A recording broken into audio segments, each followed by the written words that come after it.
Here is the serpent again, dragging himself out from his nest of darkness, out from his cave among the black rocks, out from his winter death. He slides over the pine needles. He loops around the bunches of rising grass, looking for the sun. Well, who wouldn't want the sun after the long winter? The snake feels the air with his soft tongue. The bones of his body move like oil. He goes downhill to the black mirrors of the pond. Last night, it was still so cold. I woke and went outside to stand in the yard, and there was no moon. So I just stood there, inside the jaw of nothing.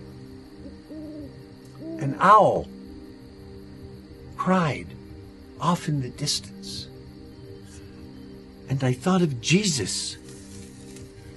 I thought of Jesus who crouched in the darkness for 2 days and then floated back above the horizon. There are so many stories more beautiful than answers. I follow the snake downhill. The snake, thick and musky and circular as hope.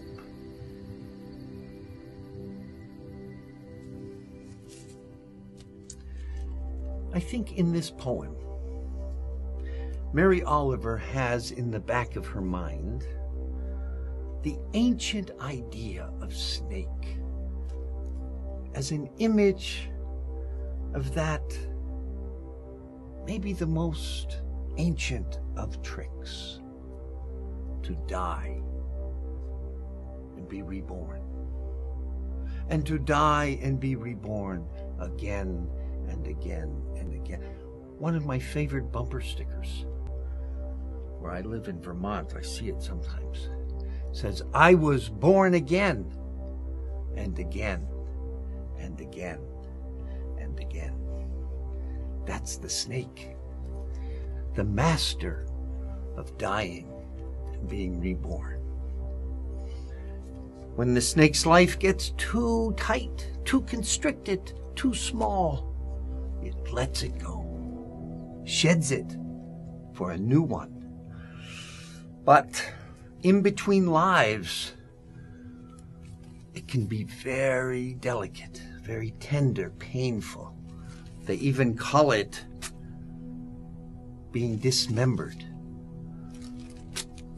It's not easy to shed a skin or to shed a life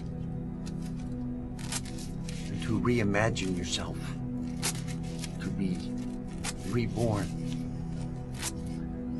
There's a lot of grief for what was and fear of what might be.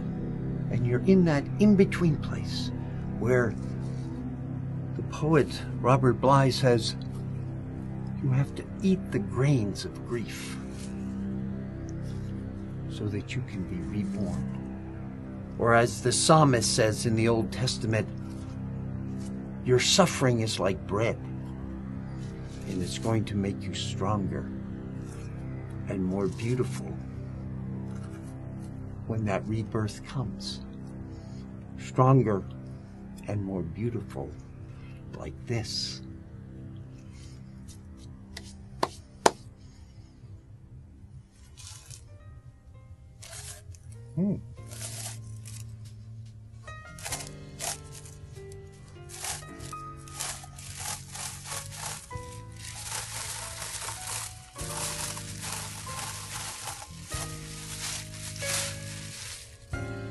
Snake by Mary Oliver.